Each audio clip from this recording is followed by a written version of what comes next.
18 জুলাই ঐতিহাসিক গণঅভ্যুত্থানের 1 বছর পূর্ণ হওয়ায় মহানগর বিএনপির পক্ষ থেকে এক বিশাল শোক র্যালি বের করা হয়। উক্ত র্যালিতে অংশগ্রহণ করেন মহানগর যুবদল, স্বেচ্ছাসেবক দল, কৃষক দল, ছাত্র দল, মহিলা দল সহ বিভিন্ন অঙ্গ সংগঠন। এই সময় বক্তব্য দেন জেলা স্বেচ্ছাসেবক দল নেতা সাখাওয়াত ইসলাম। তিনি বলেন, 17 বছর প্রত্যেক মাস প্রত্যেকটা দিন আমাদের বিএনপি নেতাকর্মীরা কি পরিমাণ গুম হয়েছেন, কি পরিমাণ জেল জুলুমে নির্যাতনের শিকার হয়েছেন, সেই হিসাব যদি করি তাহলে প্রত্যেক মাসে প্রত্যেক দিনেই এরকম একটা শোক র্যালি করতে হবে। আমরা ফেলানিকে ভুলে যাই নাই, আমরা কোনো ছাত্রকে ভুলে যাই নাই, আমরা কোনো জামাত নেতাকে ভুলে যাই নাই, কোনো বিএনপি নেতাকে ভুলে যাই নাই। সবাই প্রতিদান আছে, এটা অস্বীকার করার কোনো জায়গা নাই। কিন্তু আমরা যদি এখন একত্রিতভাবে কাজ না করি তাহলে গোপালগঞ্জের মধ্যে কিন্তু আবার আওয়ামী লীগ সে মাথা চারা দিয়ে উঠবে। তারা কোবরার মতো আবার ভাইপার হাসিনা আবার সজাগ হবে। আপনারা থেকে চান, আপনারা আসলে তা চান না, কেউ চায় না। সবাই সুতরাং নিজেরা কাদা চুরি না করে অতি শীঘ্র ডিসেম্বরের মধ্যে আমাদের চেয়ারম্যানের দাবি অনুযায়ী, আমাদের বিএনপি দাবি অনুযায়ী, দেশের 20 কোটি মানুষের দাবি অনুযায়ী ডিসেম্বরের ভিতরে আমরা নির্বাচনটা চাই। আরো বক্তব্য দেন যুবদল নেতা মনিরুল ইসলাম সজল। শহীদ হয়েছে, সেই শহীদের রক্তের বিনিময়ে আজকে স্বাধীনতা। বাংলাদেশে কি কোনো সংগঠন বলতে পারবে তাদের কতজন নেতা কর্মীকে রক্ত দিতে হয়েছে?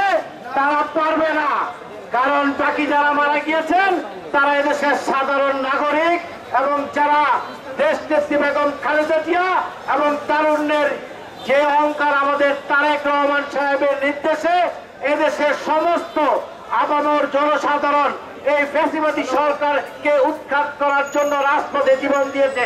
র্যালিটি শহরের মিশনপাড়া মোড় হতে শুরু করে খানপুর হয়ে কালীবাজার প্রদক্ষিণ করে নারায়ণগঞ্জ কলেজের সামনে গিয়ে শেষ হয়। এই সময় নারায়ণগঞ্জবাসী ও দেশবাসীর উদ্দেশ্যে বক্তব্য রাখেন মহানগর বিএনপির আহ্বায়ক অ্যাডভোকেট সাখাওয়াত ইসলাম। আপনাদেরকে একটা কথাই বলতে চাই যে শহীদ যারা হয়েছেন জুলাই বিপ্লবে, সেই শহীদদের মধ্যে 422 জন বিএনপির নেতাকর্মী এবং হাজার হাজার বিএনপি নেতাকর্মী আহত হয়েছে, পঙ্গু হয়ে এখনো তারা চিকিৎসাধীন আছে।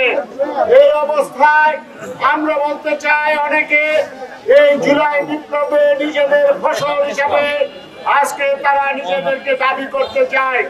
আমরা চ্যালেঞ্জ দিয়ে বলতে চাই, বাংলাদেশের কোন রাজনৈতিক দলের এত সংখ্যক নেতা কর্মী নিহত হয় নাই এবং আহত হয় নাই। বিএনপি 70 আন্দোলনের 70% অবদান ছিল বিএনপির।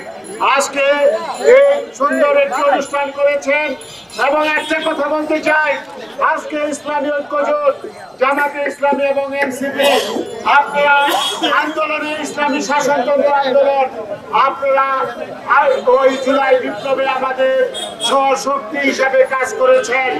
আজকে আমাদের মধ্যে বিভক্তির কারণে ওই গোপালগঞ্জে যে দুর্ঘটনা ঘটেছে, ওই ফ্যাসিস্টরা ওখানে চোখ রাঙানি দিয়েছে, সেটা আমাদের অনেকের ফল।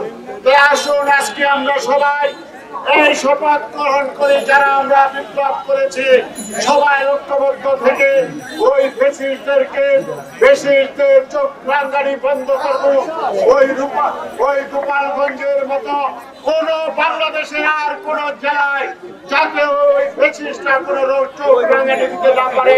আওয়ামী লীগের দোসরদের কোনো অন্যায় অত্যাচার মেনে নিবে না এবং দেশবাসী তা গ্রহণ করবে না, এই কথা বলে হুঁশিয়ারি জানিয়ে দিয়েছেন অ্যাডভোকেট আবু আলী ইউসুফ খান।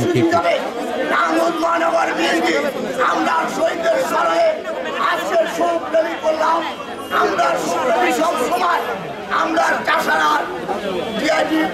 পাড়া হয়ে মন্ডল পাড়া যায়। আজকে এখানে অন্যান্য রাজনীতি দল রাজনীতি প্রোগ্রাম থাকার কারণে আমরা আইন শৃঙ্খলা রক্ষার্থে আমরা আজকে শহীদদের সঙ্গে এই সরকার শোক র্যালি আমরা কালীবাজারে এসে শেষ করলাম। NNTV, নারায়ণগঞ্জ।